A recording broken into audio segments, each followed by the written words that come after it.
Hyper tension کے حوالے سے ہم دیکھتے ہیں کہ آج کل لوگوں کو بہت زیادہ یہ ایشو ہونے لگا ہے. پہلے وقتوں میں کہا جاتا تھا کہ ایج ہوتی ہے اس کے بعد جا کے جو ہے کوئی پرابلم شروع ہوتی ہے, لیکن اب ہائپر ٹینشن کے لیے کوئی ایج لمٹ ہے ہی نہیں. کیا وجوہات ہیں, کس طرح سے ہم اس سے چھٹکارا پا سکتے ہیں, تمام باتیں ہم کریں گے آج کے شو میں, کیونکہ جس سیگمنٹ میں آپ اور ہمارا ساتھ ہے وہ ہے docty.com.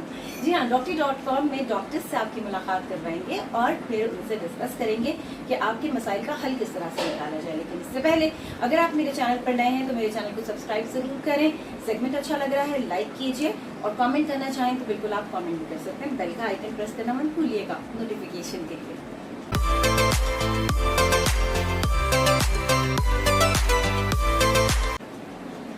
Welcome to my channel painless TV. میں ہوں شگفتہ یاسمین اور میرے ساتھ یہاں پر ڈاکٹر محمد سعید شکانی صاحب موجود ہیں جو کہ کنسلٹنٹ فزیشین ہے, اور ان کی جو اسپیشلٹی ہے وہ ہے ڈائبٹیز, ہائپر ٹینشن اور اوبیسٹی. آئیے ان سے بات کرتے ہیں, لیکن آج کا ہمارا موضوع ہے ہائپر ٹینشن. السلام علیکم ڈاکٹر صاحب. وعلیکم السلام.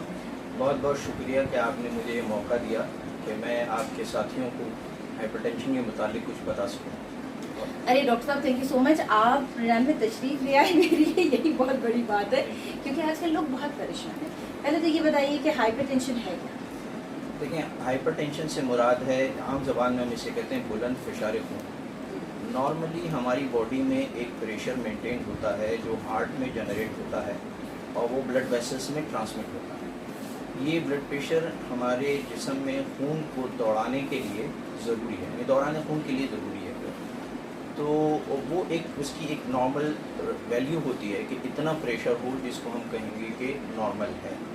تو وہ اس لیے ضروری ہے کہ ہمارے جسم میں, پورے جسم میں خون جو ہے وہ گردش کرے. جیسے ایک پانی کی موٹر ہوتی ہے, وہ پمپ ہوتی ہے اس میں, اور وہ پمپ پانی کو ایک جگہ سے دوسری جگہ فلو کراتا ہے یا بڑھاتا ہے. اسی طرح ہمارے دل سے پریشر جنریٹ ہوتا ہے جو خون کی نالیوں میں بلڈ ویسلس میں ٹرانسمٹ ہوتا ہے, اور پھر پورے جسم میں ہمارے خون ڈسٹریبیوٹ ہوتا ہے اور پھر واپس ہارٹ میں ہمارے آ جاتا ہے.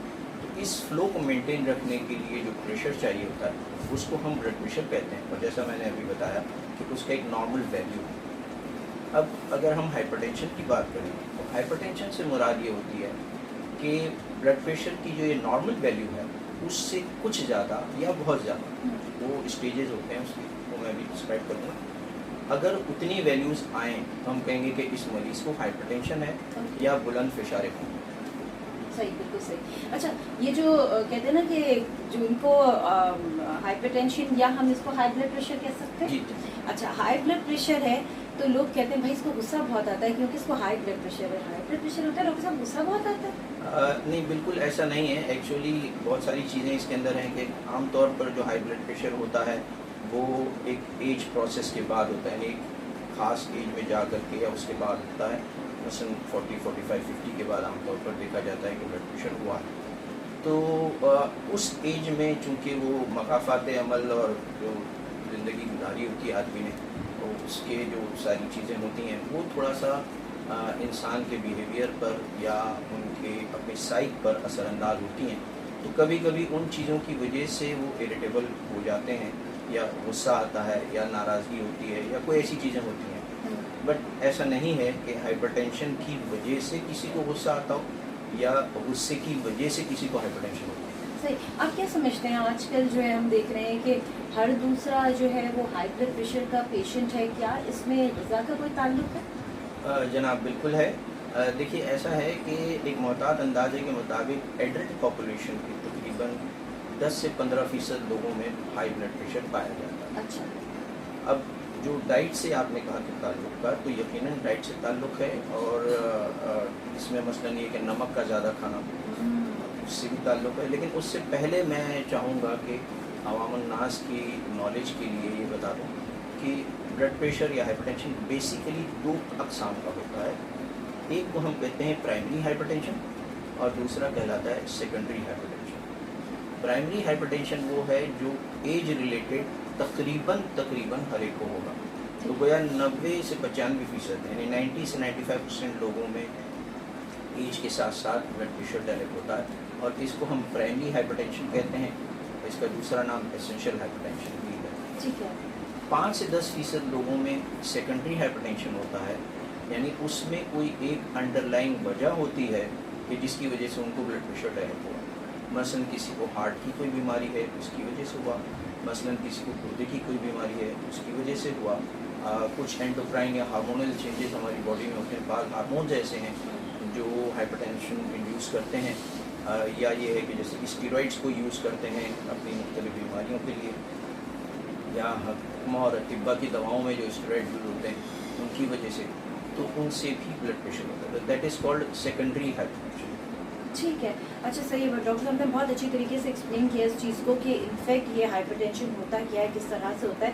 اب جو میرا سوال ہے، کیونکہ جب ہم دیکھتے ہیں کوئی بھی ہائپر ٹینشن میں کہتے ہیں کہ فیمیل کی لائف میں بہت ساری اسٹیجز آتی ہیں، وہاں پر بھی ان کو ہائپر ٹینشن ایک دم سے اسٹارٹ ہو جائے. لائک فار ایگزامپل کہ وہ فیملی وے میں ہے تو وہاں پہ کبھی کہتے ہیں بلڈ پریشر بڑھ جاتا ہے تو کبھی کم ہو جاتا ہے. تو وہ کیا ایسا بلڈ پریشر ہوتا ہے جو آفٹر ڈلیوری ٹھیک ہو جائے گا یا وہ رہ جاتا ہے؟ دیکھیں یہ جو آپ نے بڑا اچھا پوائنٹ ریز کیا، یہ ایک تیسری قسم ہے جو ذیلی اقسام، ان 2 اقسام کی ذیلی اقسام کے اندر میں آ سکتی ہیں، اور اس کو ہم کہتے ہیں پریگنینسی انڈیوسڈ ہائپر ٹینشن. یعنی خاتون حاملہ ہونے سے پہلے ان کو بلڈ پریشر یعنی ہائی بلڈ پریشر نہیں تھا، حمل کے دوران اور عام طور پر چھٹے 7ویں مہینے کے بعد، حمل کے چھٹے 7ویں مہینے کے بعد انہیں بلڈ پریشر ڈیولپ ہوتا ہے. اس کو ہم پریگنینسی انڈیوسڈ ہائپر ٹینشن کہتے ہیں. عام طور پر یہ دیکھا جاتا ہے کہ ڈلیوری کے بعد بلڈ پریشر ان کا نارمل ہو جاتا ہے، لیکن یہ امکان ضرور ہے کہ سبسیکوینٹ پریگنینسی میں، یعنی اس کے بعد جو پریگنینسی ہوگی اس میں پھر سے اسے ہائپر ٹینشن ہو جائے. اور اگر اس طرح 2-3 پریگنینسیز میں کنسسٹنٹلی اگر ہائپر ٹینشن رہتا ہے تو اس کا مطلب یہ ہے کہ آگے چل کے وہ اس ینگ ایج میں بھی ہائپر ٹینسو ہو سکتی ہیں. اوکے. اچھا ڈاکٹر صاحب یہ بھی بتائیے گا، کہتے ہیں کہ بہت ساری چیزیں جینیٹک ہوتی ہیں. اب اگر ماں کو ہے یا باپ کو ہائی بلڈ پریشر تھا تو کسی نہ کسی بچے میں ٹرانسفر ہوتا ہے، یہ کیا بالکل صحیح بات ہے، ایسا ہوتا ہے؟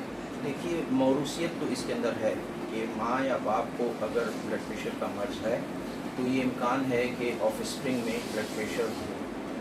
لیکن صرف اسٹریٹ فارورڈ یہ آنسر نہیں ہے اس کا کہ جینیٹک کمپوزیشن کی وجہ سے ہی ہوگا. بیسیکلی ایک اور چیز بھی ہم اس میں انوالو کرتے ہیں، وہ ہے انوائرنمنٹل فیکٹرس. انوائرنمنٹل فیکٹرز میں مثلا ڈائٹری انڈسکریشن ہے، سالٹ کا زیادہ انٹیک ہے، یا اس قسم کی چیزیں ہیں، تو وہ بلڈ پریشر بنانے کا ایک جینیٹک بیک گراؤنڈ میں اس شخص کے لیے بلڈ پریشر ڈیولپ ہونے کا امکان بڑھ جاتا ہے. اچھا ٹھیک ہے. اچھا جب ہم کہتے ہیں کہ جی کسی کو بلڈ پریشر ہو رہا ہے تو اس کو کہا جاتا ہے کہ جی آپ تیل بھی تھوڑا کم کریں، نمک تو کم کرنا ہی کرنا ہے، اور منہ کے ذائقے کے لیے آپ کو پتہ ہے کہ ہر کوئی کہتا ہے کہ جی ہمیں جو ہے وہ نمک کے، میں مانتی ہوں کہ نمک کے بغیر جو ہے وہ آپ کے فوڈ میں ذائقہ نہیں آتا، لیکن اس کا مطلب یہ نہیں ہوتا کہ جو کھانا پک گیا اس کے اوپر بھی نمک چھڑک چھڑک کر کریں. دیکھیے جو ریکمنڈیشنز ہیں مختلف انٹرنیشنل باڈیز کی، وہ یہ ہے کہ ٹوٹل 24 آورز میں 3 گرام سے کم، یعنی میکسیمم 3 گرام سالٹ جو ہے وہ الاؤڈ ہے ان ڈفرینٹ فارمس. اب اس کا عام آدمی یہ مطلب نہ لے لے کہ 3 گرام سالن میں نمک ڈالنا ہے. ایکچولی ہم جو بھی چیزیں بنا رہے ہیں، مثلاً گوشت کی کوئی چیز بنا رہے ہیں یا سبزی کی کوئی چیز بنا رہے ہیں، نمک کی کچھ نہ کچھ مقدار اس میں بھی موجود ہے. صحیح. ایسا نہیں ہے کہ 3 گرام الگ سے سالٹ ناپ کے ڈالنا ہے، بلکہ یہ بھی ڈسکاؤنٹ فیکٹر یوز کرنا ہے کہ ان چیزوں میں بھی آلریڈی تھوڑا سا سالٹ ہے. صحیح. گویا جو ایڈ آن سالٹ ہے وہ اور بھی کم ہونا چاہیے جو آپ گویا کوئی کھانا پکانے میں یا روٹی بنانے میں یا اس میں ڈالتے ہیں. اچھا مجھے یہ بھی بتائیے گا، بڑا عام سا ایک سوال ہے لوگوں کا کہ جس انسان کو غصہ بہت شدید آ رہا ہوتا ہے، غصے کے حوالے سے میں اس پہ بات کر رہی ہوں، آج کل ہر آدمی غصے میں نظر آتا ہے، جس سے بات کرو چڑ کے جواب دیتا ہے. تو وہ جو چڑ کے جواب ڈاکٹر صاحب میں بھی چڑ کے جواب نہیں دیتی تو پھر 2 ہو گئے، 2 چڑ کے جواب نہیں دیتے. اچھا میں یہ جاننا چاہ رہی ہوں کہ ایک کہتے ہیں نا بڑی ایج میں بھائی ان کا بلڈ پریشر بہت ہائی رہتا ہے. اب بلڈ پریشر کی کچھ میڈیسنز ہوتی ہیں جو کہ ڈاکٹر سجیسٹ کرتا ہے وہ لینی ہوتی ہے. لوگ کیا کرتے ہیں، آج تو میرا بلڈ پریشر نارمل ہے، ایسا کرتا ہوں میں اس کو آدھا کر دیتا ہوں. خاتون کہتی ہیں آج اسکپ بھی کر دو، آج تو بلڈ پریشر نہیں ہے. ذرا سے یہ ایکسپلین کیجیے گا کہ اس کی میڈیسن بلڈ پریشر کی، آپ بلڈ پریشر کم ہو رہا ہے یا جو بھی ہو رہا ہے یا آج بالکل نارمل ہے، کیا اپنی مطلب سے میڈیسن اسکپ کر سکتے ہیں یا نہیں؟ دیکھیے جو کسی ڈاکٹر نے میڈیسنز دی ہیں وہ بہرحال لینی ہیں، جس طرح بتائی گئی ہیں اسی طرح لینی ہیں. اب بہت سارے لوگ سیلف مانیٹرنگ کرتے ہیں. اگر سیلف مانیٹرنگ میں انہیں یہ اندازہ ہوتا ہے کہ ان کا بلڈ پریشر کچھ کم ہو رہا ہے تو میرا یہ مشورہ ہے کہ وہ اپنے ڈاکٹر سے رجوع کریں بجائے اس کے کہ اپنا ٹریٹمنٹ سیلف ایڈجسٹ کریں یا ڈوز اسکپ کریں.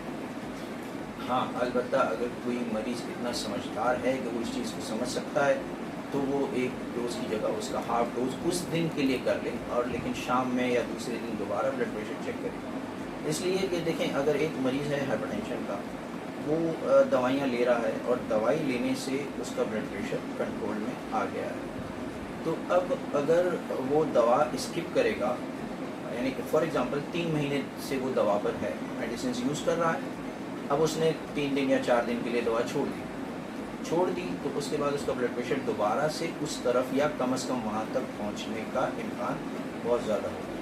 یہاں میں ایک اور چیز کی بھی وضاحت کر دوں کہ بہت سارے لوگ جو بلڈ پریشر کے مریض ہوتے ہیں جب دوا استعمال کرتے ہیں تو ان کا بلڈ پریشر کم ہونا شروع ہو جاتا ہے یا جسے ہم کہیں کنٹرول کا تو وہ کبھی کبھی اس رینج میں بھی آ جاتا ہے جو نارمل رینجز ہیں ہمارے. اس میں کبھی کبھی مریض خود بھی یہ سمجھتا ہے اور بعض اوقات بعض ڈاکٹرز بھی کہتے ہیں کہ آپ کا بلڈ پریشر تو نارمل ہے. جہاں یہ لفظ نارمل یوز کیا گیا مریض دوسرے دن دوا لینا بند کر دیتا ہے کہ جی میرا بلڈ پریشر تو نارمل ہے ڈاکٹر نے کہا ہے نارمل ہے تو میں دوا نہ لوں. پتہ چلا ہفتے پر بعد پھر بلڈ پریشر شوٹ کر گیا ہے. تو ایکچولی ایسے مریض جو بلڈ پریشر کے مریض ہیں اور آن ٹریٹمنٹ ہیں ان کے لیے نارمل کا لفظ استعمال بہت غلط ہے. ان کے لیے لفظ استعمال کرنا چاہیے کہ کنٹرولڈ ہے یعنی ہم یہ کہیں گے کہ ان کا بلڈ پریشر کنٹرولڈ ہے بیکاز آف میڈیسنس یعنی دواؤں کی وجہ سے ان کا بلڈ پریشر کنٹرولڈ ہے نہ کہ نارمل رینج آنے کا مطلب یہ ہے کہ ان کو بلڈ پریشر گویا ختم ہو گیا. اس لیے کہ یہ بیماریاں وہ ہیں جو ختم نہیں ہوتی ہیں یہ جیون ساتھی ہیں یہ ذہن میں رکھیں اور یہ دوا ہاں دوا کم یا زیادہ بہرحال لینی پڑے گی مریض کو اور وہ ایڈجسٹمنٹ جو ہے وہ ہمارا ڈاکٹر کرے گا فزیشین کرے گا. بالکل صحیح. اچھا اب یہاں پر میرا لاسٹ کوشچن جو ہے وہ یہ ہے کہ جب ہم کہتے ہیں کہ جی بلڈ پریشر کی آپ میڈیسنز لے رہے ہیں اور آپ کو ایک ٹائم پیریڈ کے بعد اس کو کیا ٹیپر ڈاؤن کرنا ہے کہ ٹیپر ڈاؤن نہیں کرنا یہ تو ڈاکٹر ڈیسائڈ کرے گا. مجھے یہ بتائیں کچھ لوگ ایسے ہوتے ہیں جو یہ ماننے کو ہی تیار نہیں ہوتے کہ ہمارا بلڈ پریشر ہے. نہیں کبھی کبھی ہو جاتا ہے تو آپ کیا سجیسٹ کرتے ہیں اگر وہ ٹریٹ نہیں کرائیں گے تو کیا نقصانات ہو سکتے ہیں؟ اچھا دیکھیے آپ نے بڑا اچھا یہ سوال کیا. سب سے پہلے تو میں یہ واضح کر دوں ظاہری طور پر بلڈ پریشر ہائی ہونے کی کوئی اسپیسیفک علامت نہیں ہے.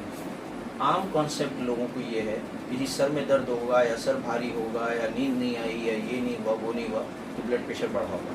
حالانکہ بالکل ایسا نہیں. ہاں یہ ضرور ہے جن لوگوں کو بلڈ پریشر ہوتا ہے انہیں سر درد ہو سکتا ہے بٹ اس کا مطلب ہرگز بھی یہ نہیں ہے کہ سر درد بلڈ پریشر کے ہونے یا نہ ہونے کی نشانی ہے. تو سب سے پہلے تو یہ وضاحت ہو جانی چاہیے. پھر یہ ہے کہ اب مریض نے یہ کہا کہ جی مجھے بلڈ پریشر ہے اور میں بلڈ پریشر کی دوا لے رہا ہوں تو اسے بلڈ پریشر کی وہ دوا لینی ہی ہے. اگر وہ نہیں لیں گے تو ان کے جسمانی مختلف اعضاء جو ہے وہ ڈیمیج ہو سکتے ہیں جن کو ہم کہتے ہیں ٹارگٹ آرگن ڈیمیج جن میں دماغ ہے آنکھ ہے دل ہے گردہ ہے. خاص طور پر یہ اعضاء وہ ہیں جو متاثر ہوتے ہیں. اگر کسی کو اس بات پر یقین نہ ہو تو کسی دن SIUT یا ایسے کسی کڈنی یونٹ میں جا کر کے دیکھیے وہاں ڈائلیسس کے سینکڑوں مریض جو ہیں لائن لگا کے بیٹھے ہوئے ہیں اور ان سے پوچھیے تو آپ کو پتہ چلے گا کہ کسی کو بلڈ پریشر ہے یا کسی کو شوگر ہے. یہ وہ امراض ہیں جو اینڈ ریزلٹس کے طور پر ان آرگن کے ڈیمیج کا باعث بنتے ہیں اور پھر باقی زندگی جو ہے وہ آدمی کی ایک گویا مجبوری میں یا زندگی بھر کے ایک علاج میں گزر جاتی ہے. یا کسی پہ آپ ڈیپینڈنٹ ہو جاتے ہیں. بہتر یہی ہے کہ بلڈ پریشر کی دوائیاں لیں پابندی سے لیں بلڈ پریشر کی مانیٹرنگ کریں پاسبلی گھر پر کریں ڈاکٹرز کے فالو اپ میں رہیں. یہاں میں ایک اور بات بتا دوں کہ کبھی کبھی ایسا بھی ہوتا ہے کہ مریض کو آج ہم نے دیکھا اسے بلڈ پریشر تھا اسے ہم نے دوا دی ہم نے کہا جی 2 ہفتے بعد آپ نے پھر پتہ چلا 6 مہینے تک وہ غائب ہے. ڈاکٹر صاحب آپ نے دوا لکھ دی تھی وہ تو میں لے رہا ہوں مجھے تو کوئی تکلیف ہو نہیں رہی نہ سر درد ہو رہا ہے نہ یہ ہو رہا ہے نہ وہ ہو رہا ہے. اس کا بڑا سمپل جواب یہ ہے کہ مانیٹرنگ ضروری ہے. مثلا کوئی خاتون ہے گھر میں سالن بناتی ہیں قورمہ بناتی ہیں اس کے بعد اس کو چکھتی ہیں.